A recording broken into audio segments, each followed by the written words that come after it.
Happy Wednesday, everyone, and happy birthday to Jesse. I hope you have a fantastic day today. It's going to be a little extra special with this piece right here for you guys. So enjoy your day. Special guy, special day. So rock it, have fun. What we got for you guys today, before we get to the work set, we got a nice little gentle lower body kind of phase, just a work set here. Dynamic triangle, 3 to 5 aside, side lunge of 10 alternating back and forth. Sumo squat of 3 to 5 at a 3-1-3, single leg RDL at 3 to 5 per side, narrow squat hold at 10 to 20 seconds. Any range in there for you that's going to allow you to maintain a good position at the bottom and also exiting the squat as well. We want to make sure we're leaving that squat with good position the entire time. From there, we're going to move into a calf raise for 30 seconds. Just again, you can load that, not load it. Just priming up those feet, getting things ready. We did a lot of running the other day, so we have a little bit of running today. So we're just going to make sure those feet and calves are all ready for action. 2 rounds of that, get yourself primed up, see how you're feeling, see what feels good, maybe what feels a little tight, and then we're going to move into the bottom piece, which we're going to work on a little bit of skill work with the jump, the skill of the jump with a jump drop for 3, and a jump drop plus rebound for 3 to 5 reps. Again, we're not trying to link these two things. There's 2 separate things. I don't want you to just get into the flow of just doing vertical jumps and rebound vertical jumps. So we'll talk about that as we get going. So really focus on the skill aspect and the proper landing positions for our movement. After that, dumbbell deadlift at 3 to 5, dumbbell kettlebell swing 5 to 7, and then some butt kicks for 20 seconds. And these butt kicks again can be at whatever pace you'd like. That's going to allow you to work on form and position as we start building up that positioning for our run later on in the work set. 2 rounds of that just to kind of get the body moving around, get the body rolling. Then we're going to move into our work set. We have 2 4-minute AMRAPs. So what's going to happen in these 4-minute AMRAPs? AMRAP number 1, 4 minutes of work. You're going to run 600 meters or a 600-meter run equivalent, and then you're going to do max box jumps or a equivalent to that box jump movement, and just do max reps with whatever time frame is left over. Once that's done, you'll get 1 minute of rest, and then you're going to go into another 4-minute AMRAP, which is going to load in that run again for 600 meters, or that same option you chose from the first one, and then you're going to finish off with max rep kettlebell or dumbbell swing, and then we're going to call it a day. So we have 2 very high hip explosive movements, one of which where we're leaving the ground, the other of which we're staying on the ground, but we have to put a lot of high power output into that second one.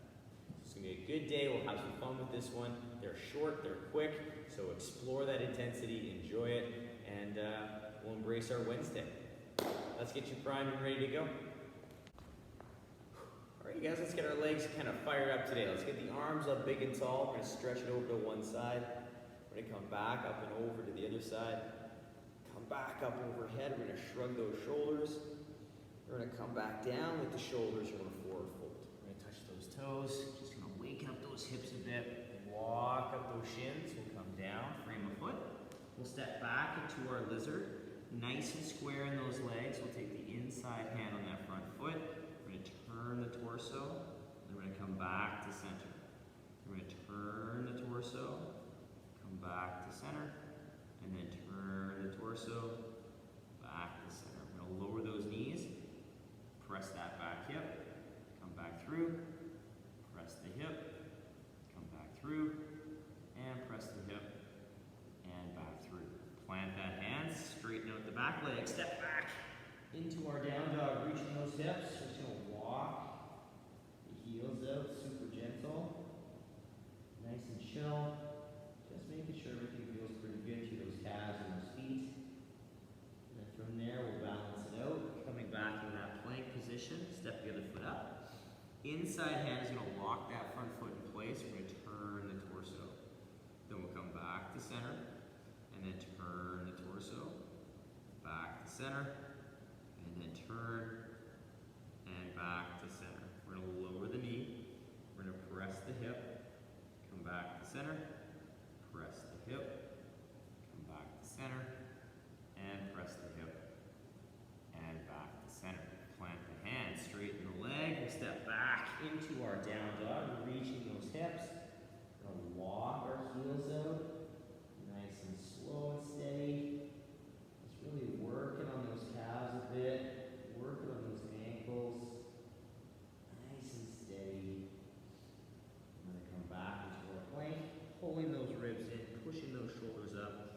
toe those feet up, and then we're gonna roll ourselves up. Big stretch.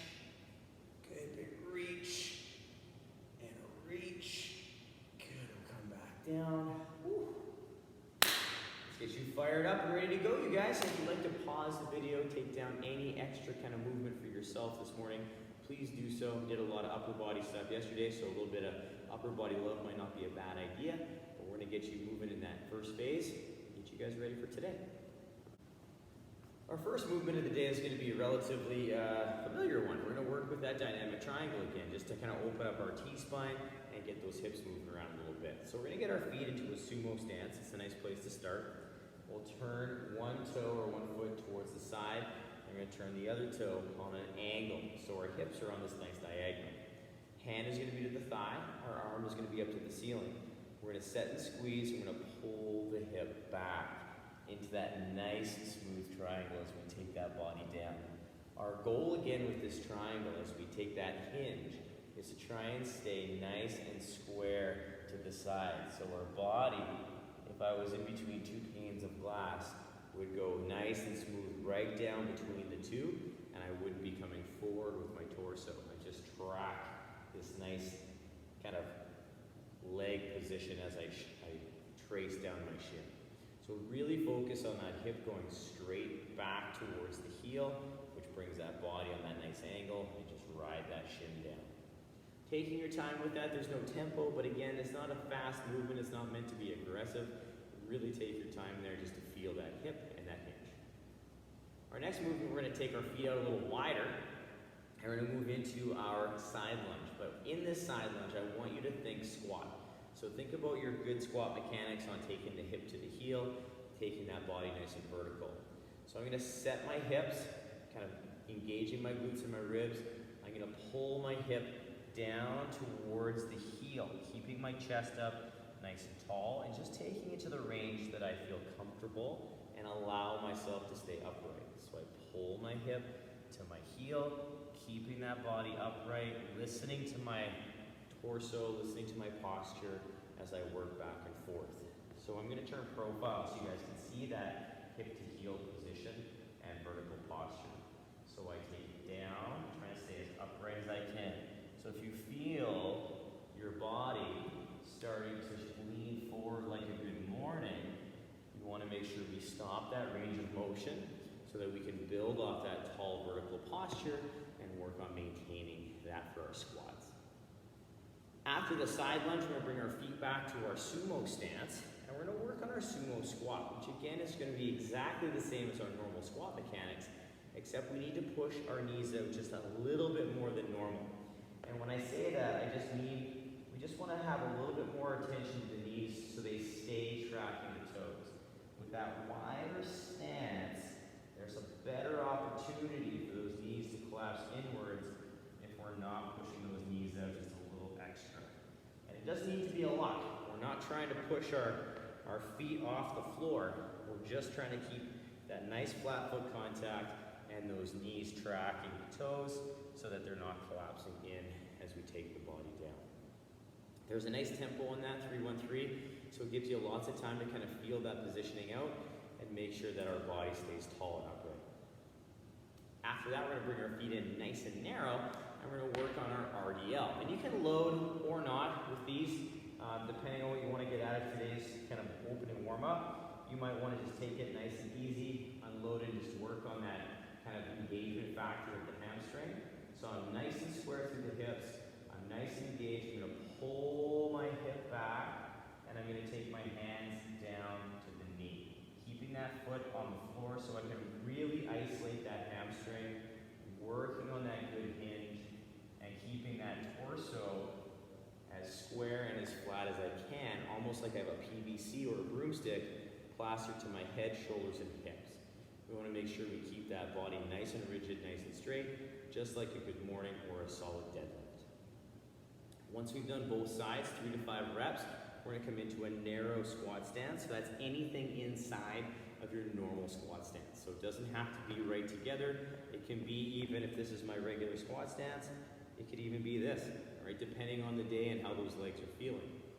But what we want to focus on in this hold, we want to focus on those good positions. And you're going struggle a little bit in terms of depth with this for most, and that's okay because it is putting more pressure on the ankles, knees, and hips in terms of our mobility. So we want to set at the top, we're going to pull the hips down, taking it towards the heels, so our normal squat mechanics, and we're trying to stay mid-foot, and that's going to put a lot of pressure on those shins, on those ankles, to allow ourselves to get into that depth. So what we want to make sure is we have that good vertical posture, way through the midfoot, and those knees still tracking the toes depending on how close our feet are together. Holding for 10 to 20 seconds, we want to make sure we come out of that movement like we went in. So if you can't quite hold it for 20 seconds, that's okay. Hold it for anywhere in between 10 to 20 to build that good position and work on opening up those hips. Our last exercise in this top piece is our calf raise, and you can choose to hold a dumbbell, you can choose to hold it on the side, suitcase style, 2 dumbbells, it's up to you, or no dumbbells. And we're going to work on pushing through those toes, so the toes point straight ahead. I engage in my glutes and my ribs a bit to keep my pelvis level, and I'm going to push, trying to stay balanced between my big toe and my pinky toe. And I'm going to work on this push for 30 seconds, strengthening my feet and working on my balance. Now, if you'd like to, you can even do this barefoot, and it gives you a really nice feel in the foot, gives you an opportunity to feel your balance points, and it's going to help strengthen up that foot quite a bit. So if you'd like to do that, pop those shoes off, take it down. If you are like, no, I'm going to do it with my shoes on, that's also fine. All right, so keep that in mind. If you want to try it barefoot, it's also a really cool way to stretch out those feet a little bit afterwards if you like to run or after the workout. Nothing wrong with popping those shoes off and doing some eccentric calf raises or even some deficit calf raises off of a stair, so you're going beyond the depth of the floor. So it's pretty cool to play with. So if you'd like to, 30 seconds of calf raises, loaded, unloaded. Quick recap, we have a dynamic triangle of 3 to 5 a side, side lunge for 10 alternating, sumo squat 3 to 5 at a 3-1-3 tempo, single leg RDL 3 to 5 a side, narrow squat hold for 10 to 20 seconds, and a calf raise of 30 seconds. 2 rounds, get that body kind of ready to go and primed up, really working that whole lower body and a little bit of T-spine work. So take your time, focus on that. We're going to move into a little jump skill along with some dumbbell work. All right, we're going to kickstart off our next phase with our jump drop and our jump drop with rebound. So really cool drill. We can take a lot from it in terms of learning that absorption of impact from box jumping, broad jumping, or just in general stepping off of a sidewalk. It's good to kind of have that idea of how we're going to absorb impact. So the jump drop requires a little bit of balance, but it also requires a good power position. And our power position is that power stance that we're going to land in a clean or in that dumbbell snatch position. All right, so we're landing with those knees out in that nice solid squat stance. So what we're going to do, I'm going to turn sideways so you guys can see what it looks like from the side. My feet are going to be under my hips. I'm going to take a nice set through the ribs and glutes. I'm going to lift the arms up overhead, come up onto those toes. Once I get there, you're going to hear the words, down. And you're going to pull your hands down, you're going to pull your body down, and you're going to land in that squat stance. So from the front, you come up, I'm balanced between the toe and pinky toe. I come down into that power position, and I land nice and soft, absorbing into those knees, and I land nice and stable. So our goal is to come from our toes right into our flat foot contact with nice distribution of weight through the foot. After we've done 3 practice rounds of just the drop, we're going to add in the rebound. So that rebound is going to turn into a vertical jump. So as soon as we get our bearings on the floor, we change directions and go up. So we do that same setup. I come up, I drop, and jump. And then when I land, I absorb back into that power position. So I come up, drop, and land. It doesn't have to be a max effort vertical jump on the rebound. We're just trying to change directions and get some air time. It can be a low jump, it doesn't have to be high. So whatever you're comfortable with, we're just working on that change of direction in that movement set. So play with that. We're looking at 3 to 5 reps. So keep them individual. So as what I mean by individual reps, I do my rep, I come down, I land, I stand, I reset, and then I do the next rep. So we're not trying to do them quickly, all right, for time, all right, or for max reps. We're doing them on an individual rep basis so we can set up properly and get the most out of that drill we can. So take your time with those, have fun. It's a cool drill to play with, and it really does teach us a lot about absorbing impact and working with that slightly explosive drill. Once we're done that though, we're gonna slow down a little bit. We're gonna do some deadlifts, and we're just gonna use this to kind of prime up the hips a bit. So again, we're doing kettlebell swings. I would focus your attention on the sumo deadlift, just because that's going to be where the dumbbell or kettlebell is going to be. So we're going to stand over top of the dumbbell. I'm going to pull the hips back and down. The hips are going to come a little lower because it's a little longer trip down to get to that dumbbell. But my chest is upright and I'm nice and solid. I'm going to push through those legs, and then I'm going to work on that same down, but I'm just going to take it to where I feel comfortable maintaining that good active back position. So that nice extension through the spine, nice and long. So again, like we talked about in that RDL, if I had a PVC pipe strapped to my head, shoulder, and hip, it would stay in contact the entire time I hinge and the entire time I come down. So we're maintaining a nice straight spine the whole time. We're going to do 3 to 5 per side, and then we're going to move into 5 to 7 swings. If you're using a kettlebell, you'll hold both hands on the bell. If you're using a dumbbell, we have a few different options to hold the dumbbell with. We can hold the dumbbell by the bell, we can hold the dumbbell by the handle, and we could do a single arm swing. So I'm just going to demonstrate a couple reps of each. Keeping in mind, you'll notice that my body position and mechanics are the same for all 3 options in how I hold the dumbbell. So the movement doesn't change, it's just how we're holding and gripping that kettlebell or dumbbell. So my feet are in my squat stance. I'm going to start by holding the dumbbell by the bell. I'm nice and tall and set, my arms are straight. Now from here, I'm going to pull my hips back just like that jumping drill. I'm going to keep my hands above my knees. So I pull back and I stand. Pull, stand. Absorb and stand. And I'm taking into that nice little hinge, keeping my hands higher than my knees as I work on that nice smooth swing. So it's the same action as jumping, I'm just not leaving the ground. Same idea, I hold by the handle, all right? This may limit, or it might even give us more range of motion. If we're comfortable, we take it up, and we allow ourselves to use those hips and legs to get that momentum on the dumbbell and allow it to swing well. Now from here, I have that single hand variation, so I get the same hinge, allowing that dumbbell to move wherever I feel comfortable, focusing on that stable shoulder if we're going overhead, and then we just work on both sides, keeping that hand above the knee, and that nice quick hip flexion and extension to get ourselves moving through that nice explosive power output. So focus your attention on that good body mechanic. That is super crucial. And something that's also very important, please kill the momentum before we put the kettlebell down. Try not to stop the kettlebell or dumbbell right in mid-swing. Let it kind of kill itself out, put it down well with a good deadlift, and then continue on with the workout. Because we want to make sure that we're keeping our back safe, keeping our body moving efficiently and effectively. After the swing, we're going to move into our butt kick drill. So our butt kick, again, is working on our pose method of running. So we're just going to work on the position of running. And we can have our hands up in the air, we can pump them if we want, depending on how comfortable you are with this.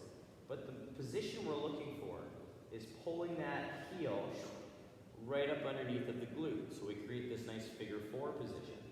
And you'll notice that it's relatively challenging keeping that foot relaxed. It takes some time.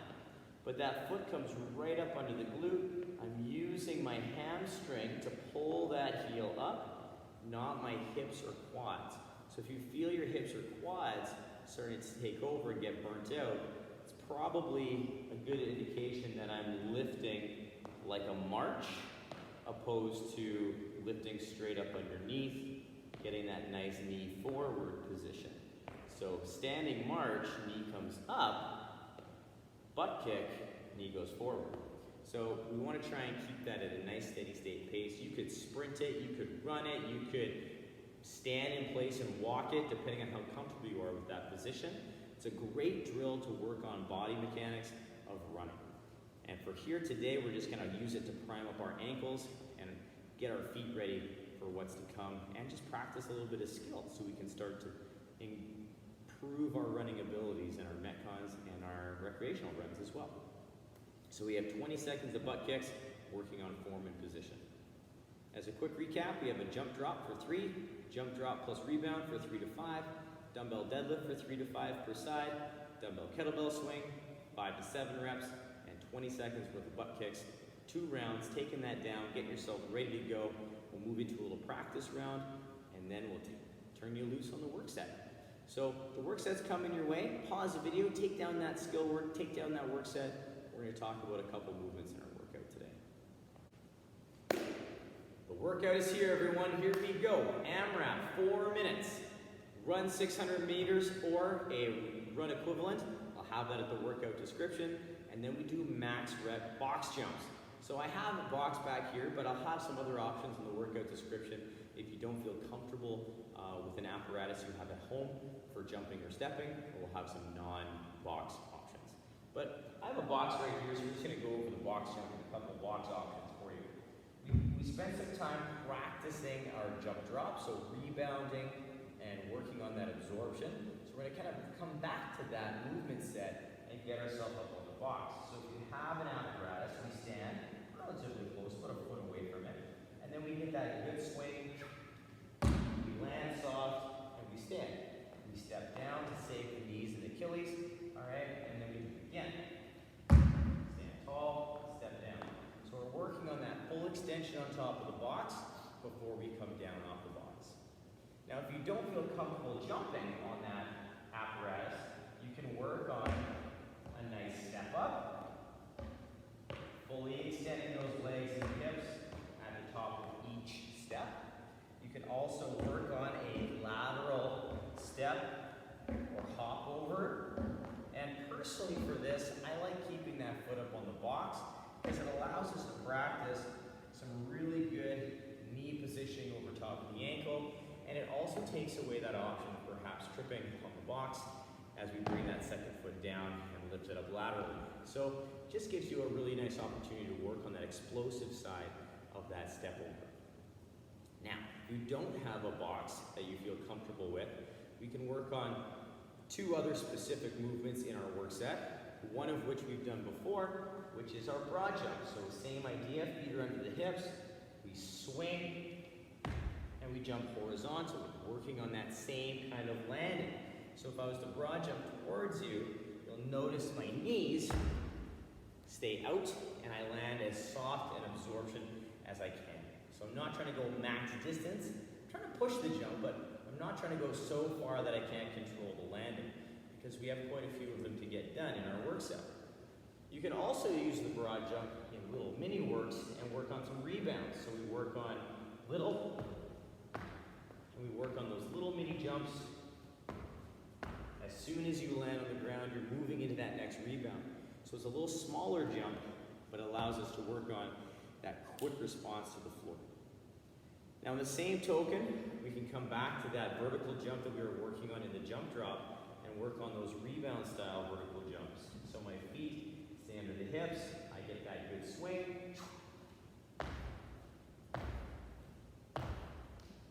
So I'm coming to a power position and I'm going to be putting a lot of into those quads. So you'll find that your cardio gets hit pretty hard and your quads get brutally hit in this work set. So it's a really cool exercise, especially for building that good elasticity in the jump. So if you don't have an option to jump onto, that is a great variation to build that same style that you would get if you were doing max reps box jumps. because it's gonna really turn that cardio on and really work on that nice rebound style jump. So that's a fun one, I like that. They don't have to be max height jumps either, they can be a mid-range jump, so you can really turn on that rebound and get those quads fired up. I'll also have a couple other options on the work set, so check those out. Those are a few really good options for you guys for those box jumps. Once we're done that 4 minutes of our run and our max rep box jump, you'll get a minute of rest.